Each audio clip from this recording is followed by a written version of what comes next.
Chegamos agora no segundo tópico da nossa lição da Escola Sabatina. O título desse tópico é Levando a Sério a Luz. O que sempre precisamos ter em mente ao fazer planos? Quando sempre vamos fazer plano, precisamos colocar em primeiro lugar, Cristo. Né? Perguntar a Ele, por meio da sua palavra, né? Colocar os nossos planos sobre a jurisdição da palavra de Deus e dizer, Senhor, é da tua vontade isso? Vai ser bom para mim? Esse plano aqui vai me levar a lugares seguros? E pedir a Cristo que Ele nos tome pela sua mão, né? Sim. Para ser inteiramente seu. Sempre lembrando que os nossos planos não são os de Deus, né?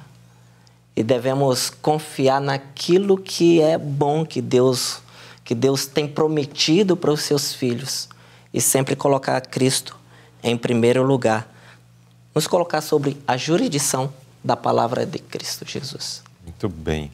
Até Tiago menciona, né? Se o Senhor quiser, se vivermos, faremos isto ou aquilo. Porque às vezes, eu tenho plano de fazer isso, tenho plano, eu vou fazer aquilo, vou concretizar, vou construir, vou comprar, vou negociar, vou fazer... Tudo mas, eu, né? Tudo eu. Mas isso tem o selo de Deus? Você já consultou ao Senhor? Mas ainda que sejam coisas boas, né, aprovadas, precisamos pedir, precisamos buscar do Senhor esta aprovação. Se o Senhor quiser, se o Senhor me conceder vida, se o Senhor me conceder saúde, então isso acontecerá. Mas se os planos do Senhor forem diferentes, Ele vai me mostrar. Sim. E então eu seguirei os planos do Senhor na minha vida, né? Sim. Precisamos, de fato, sujeitar-nos à vontade do Senhor, à vontade de Deus. Inclusive, ao agir dessa forma, a última frase da nota faz menção de que se nós sempre agirmos assim, entregando-nos na mão de Deus dia após dia, a nossa vida se tornará cada vez mais parecida com a de Cristo. Verdade. Então, porque o que vai se refletir na nossa vida é a vontade de Deus. É como se Cristo estivesse vivendo a nossa vida, né? Então, nossa vida se tornará mais semelhante com a do nosso Mestre. Pergunta B. Explique a solene responsabilidade que cada um de nós tem para com a luz celestial que Deus nos forneceu em todas as áreas da vida. Qual é a responsabilidade que nós temos para com a luz que Deus nos concede? E essa luz, ela não diz respeito apenas às questões mais ligadas à religião, mas a luz que nós temos relacionado a todas as áreas da nossa vida. Irmão Luzilei, a solene responsabilidade que temos ao conhecermos essa luz é sabermos o que é bem e fazermos, né? Porque a palavra de Deus aqui, o apóstolo Tiago diz, aquele, pois, que sabe fazer o bem e não faz, comete pecado. Nisso estamos cometendo um grande erro, né? Sabendo o que é bem, o que é bom para a nossa vida e para a vida também daqueles que estão em nossa volta, e não fazemos, nisso estamos cometendo pecado. E aqui diz que todo pecado é blasfêmia, e blasfêmia se perdoará aos homens, mas a blasfêmia contra o Espírito Santo, isso não tem perdão. Por quê? Porque o Espírito Santo é que nos convence, né? Sim. Nos convence de todo o mal. E quando praticamos aquilo que é mal, nós estamos cometendo um grande pecado, porque temos uma grande luz e sabemos o que é mal, mas mesmo assim, pela vontade, insistimos em cometer aquilo dali, né?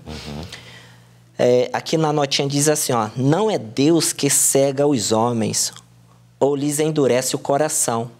Ele envia luz para corrigir seus erros e guiá-los por caminhos seguros. No entanto, é a rejeição dessa luz que cega os olhos e endurece o coração. Então, não é Deus que endurece o nosso coração. O que endurece o nosso coração é a mensagem. Porque esta mensagem pode chegar ao nosso coração, e ao chegar ao nosso coração, não está de acordo com a minha vontade, e o meu coração vira uma pedra ali, né? Se fecha. Se fecha para não aceitar aquela mensagem. E nesse momento, o meu coração está sendo endurecido. Então, quando se diz que Deus endureceu o coração de Faraó, quando ele pede para o seu povo sair lá do Egito, quem endureceu o coração de Faraó não foi Deus, mas foi a mensagem que foi direcionada a ele. Portanto, se diz que foi Deus porque a mensagem era de Deus. Sim. Se diz que Deus endureceu o coração dele, mas o que endureceu a mensagem foi... O que endureceu o coração de Faraó foi a mensagem. Ora, Faraó tinha aquele povo todo à sua disposição. Então, eles estavam sendo escravos, o Egito estavam virando a maior potência e agora essa mensagem chegando ali endureceu o coração dele. Né? Então, eu faço questão de falar esse endurecer aqui o coração para demonstrar que a mesma mensagem, pode chegar em coração diferente, pode ser bem aceito como um bálsamo de Gileade, né? Um refrigério, mas em outro coração já vai se fechar, né? Porque não está de acordo com a vontade dele, ele endurece o coração para seguir. Exato, é interessante esse aspecto, né? O mesmo sol que endurece o barro derrete a manteiga. Verdade. Aí depende do material. Então, a mesma mensagem que para um é um bálsamo de Gileade, como mencionou o irmão, que é uma palavra de esperança, é uma mensagem oportuna e que traz paz à alma, para outro é tormento. Sim. Para outro é algo inimaginável. Então, fica para nós, né? Que tipo de pessoa, que material nós somos, o barro ou a manteiga, né? Manteiga. Diante da apresentação da mensagem. Se endurece ou se amolece, né? Para ser ali transformado e trabalhado pelo Espírito Santo. A última parte da nota ainda diz assim: há pessoas que, quando estão falando sobre o assunto da saúde, muitas vezes dizem: sabemos muito mais do que praticamos. Olha que eu já vi isso muitas vezes. Não compreendem que são responsáveis por todo o raio de luz recebido com respeito ao seu bem-estar físico, sendo cada um de seus atos expostos à revisão de Deus. Aqui fez menção da saúde, mas quantas outras coisas mais, de repente, nós podemos falar assim: em relação a tal aspecto, eu sei muito mais do que pratico. Em relação a outra coisa, eu sei muito mais do que pratico. Nós já sabemos a nossa condenação, né? Sim. Porque estamos numa condição, ao agirmos dessa forma, de fato condenação, porque não estamos vivendo de acordo com a luz que recebemos. Então, recebemos luz numa determinada altura, num determinado patamar, a nossa vida deve estar aqui. Ou em crescente para alcançar, né? Conforme Deus vai nos dando, a vida está nesse processo para alcançar. Mas muitas vezes recebemos a luz, nós não nos preocupamos em continuar crescendo. Sim. Estou satisfeito com isso daqui. Daí Deus manda um pouquinho mais de luz. Não, estou aqui, permanece aqui.